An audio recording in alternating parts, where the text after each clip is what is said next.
Our guest today is Al Jones, founder of A. Jones Wealth and Estate Planning. Al is a certified financial planner, chartered life underwriter, accredited Canadian credit union director, and has attained the Institute of Corporate Directors designation. Recognized for his performance annually at MDRT, Al continues to invest time into our profession, serving on local and national industry boards with Advocates, the Financial Advisors Association of Canada. He has served 2 terms as Simcoe Muskoka president, 2 terms as chair of the National Chapter Board, and 3 years as chair of the National Program Committee. I personally served under Al during his 2-year stint as chair of the Institute for Advanced Financial Education, and after 5 years on the TFAC board, Al was elected chair of the Financial Advisors Association of Canada. Al, welcome to the show, my friend. Roland, thank you for having me. Wow, quite a mouthful there. Appreciate coming on and taking the time. I appreciate you. So a lot of people might be surprised to learn that you started your career as a social worker. How did that contribute and lead to your current career in financial services? You know, Roland, at the time, the work that I was doing was with hard-to-serve adolescents in the Toronto area. And so I had been doing that for about 10 years.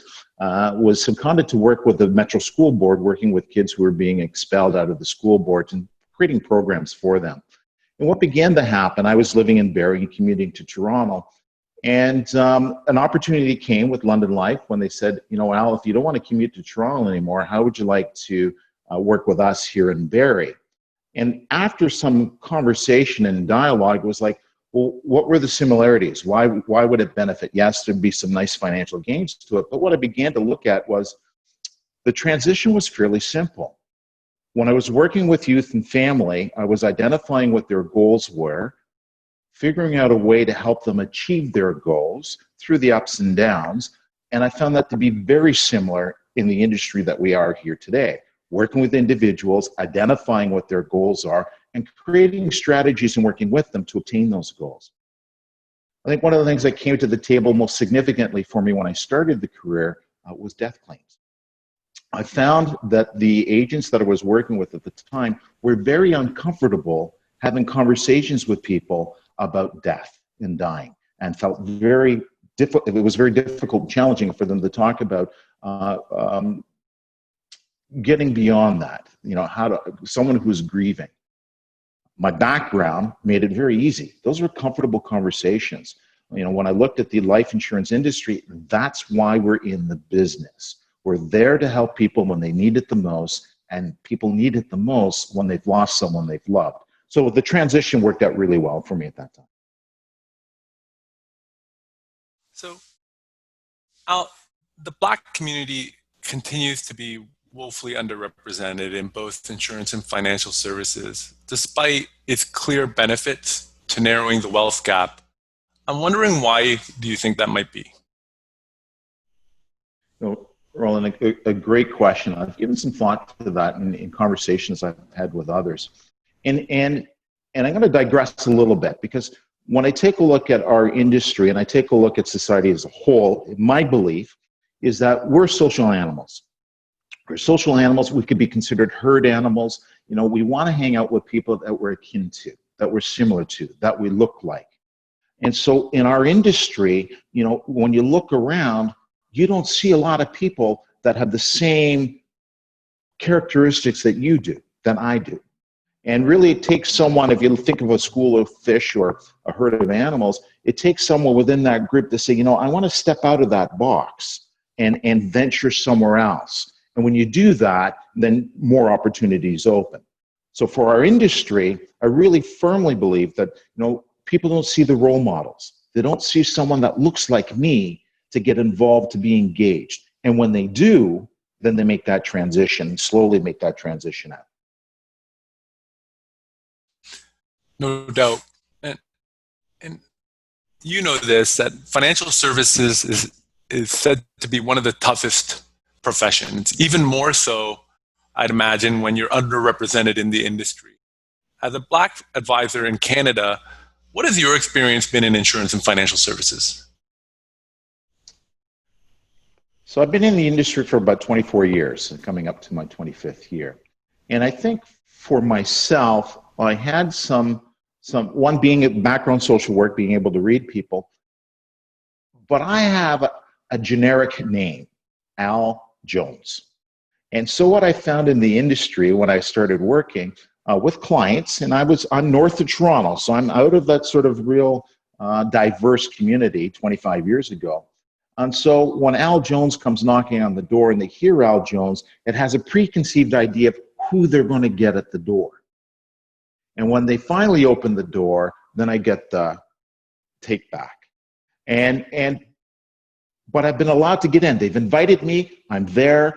And then when they get to know who I am, that I'm 7 generations Canadian, all of those things begin to dissipate. Not with all people, but for the majority of people, that begins to dissipate. So what I did find in the early part of the career was a lot of hesitancy because I wasn't similar to what they're used to seeing. I don't look like the typical banker. I'm 6 foot something, 200 and something plus pounds, and a big black guy. That's not what they're used to seeing as a life insurance person or a financial advisor. So it took some adjusting from. The adjustment also happened internally. And what I mean internally is that even with the teams that I'm working with other advisors, for some of them, they had to think outside the box as well, outside of that herd mentality. Okay, who's this guy Al Jones? He's not like one of us. My approach was, we're here to help people. I'm not here to hammer and sell. And so that took a little of adjusting as well, going through and working. So obstacles, all of us in any industry will have our own personal challenges that we've come to. My personal challenges we're dealing with, I don't look the same as what people expect, so the perceived expectation. And it not only from a client purpose, but also from within in terms of the teams that I'm working with. I think the advantage that I do have over others in my situation is being a Canadian, being a common name, and really understanding that. And Roland, it put me in a funny place because some whites, if you will, typically would say, well, you're not one of us.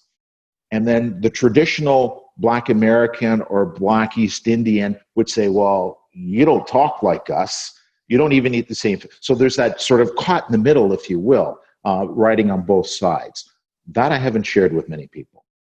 Anyways. I thank you for sharing, Al. I recall our experiences at the Institute, and community was such a big part of what you wanted to share with the board. And I know it was a critical aspect to your term as chair of advocacy.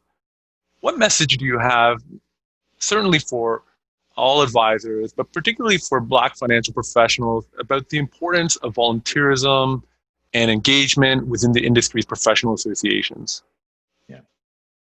No, I think my opening comments talked a little bit about role modeling and being visible.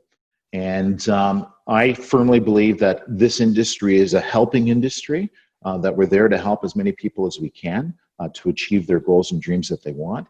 And so when I talk about community, it's really important for people like myself and you to be visible in our communities, visible in our professional community, so that others begin to see us as role models, and they can go, hey, look, that's somebody who sounds and looks like me and is very successful and doing good work.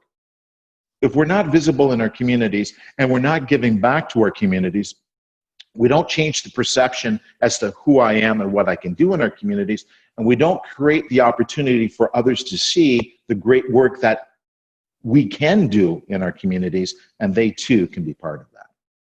Get involved, be engaged. Any final thoughts, Al, on how the industry can instigate real, meaningful change? When I think about the industry as a whole and how the industry can make change, I think it goes back to sort of the comment that I made earlier in terms of I'm going to go back to sort of that herd mentality, that echidness. We identify with people that are similar to ourselves. And what has to happen within the industry And it takes some real leaders who are within that pack to look outside the pack and say, you know, there's some other individuals that can do some great work similar to us. And I think it really takes the leadership internally to say, you know, does our agency reflect the people that we're serving? And if not, then how can we make that happen?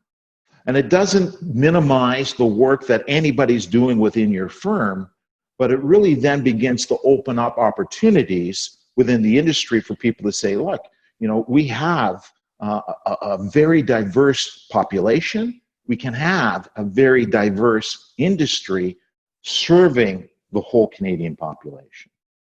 So it's going to take the leaders within to look outside of their own kidness, to identify others of strength to bring into their agencies to increase their capacity to serve.